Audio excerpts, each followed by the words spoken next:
The all-knowing or omniscient nature of God is one of the most well-known attributes of the deity among Christians.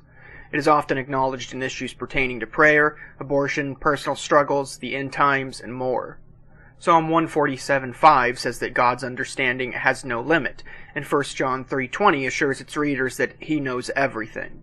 Indeed, what comfort would a non-omniscient God be if it could be wrong about the future course of events, or be mistaken about knowing what is best for its creations? Yet instances may be found in the Bible where God appears less than all-knowing. One of the most problematic of these passages for Trinitarian Christians is Mark 13:32.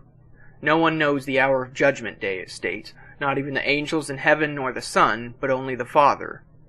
How could Jesus claim not to know this if he was allegedly God incarnate?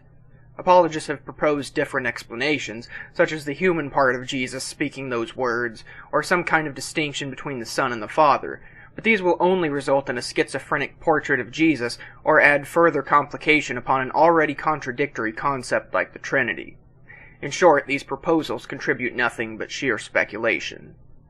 Though, as implied, not all Christians accept the doctrine of the Trinity, and there are other examples of God acting less than omniscient. In Genesis 22:12, God tells Abraham that he need not sacrifice Isaac, saying, "Now I know that you fear God." Open theists reject the all-knowing attribute of God and point to passages such as this one in Genesis. If God had to learn that Abraham would be obedient, then there is something God did not yet know, and he therefore cannot be all-knowing in the sense that we have traditionally understood omniscience.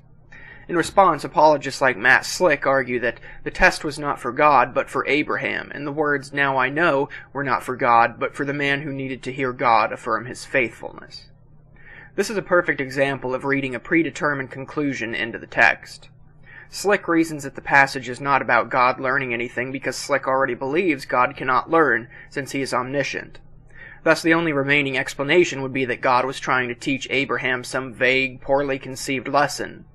So couldn't God have said, "Well done, Abe, I knew that you would be obedient, and you didn't disappoint"? Perhaps Abraham then might have rightly asked, "If you already knew that, why'd you have to test me at all?"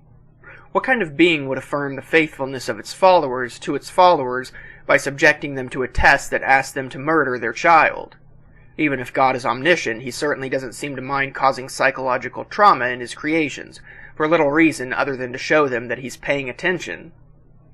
A couple other problems arise with the alleged all-knowing nature of God, one of these being that God becomes indirectly responsible for every evil in the world. Christians often like to say that God has a plan which not even Satan can violate, but in actuality, Satan has to be part of the plan.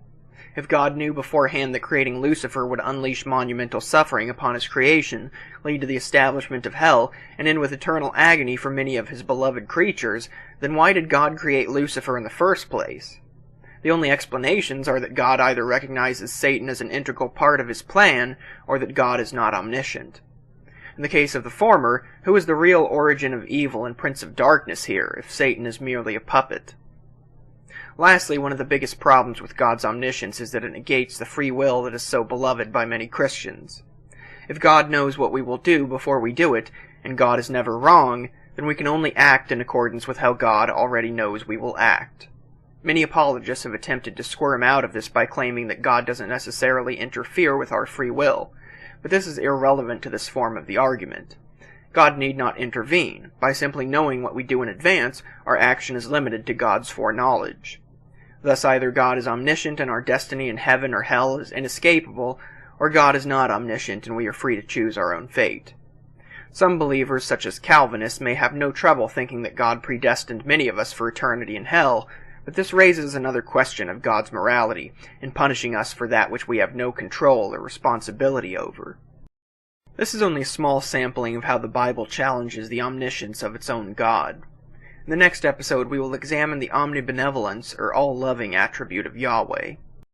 On a related note, my website, godlesshaven.com, now has a Facebook page where you may sign up, comment, and receive updates when new content is posted. The link is available in the love bar. And once again, thank you everyone for your support. On past the gates of sin, my legions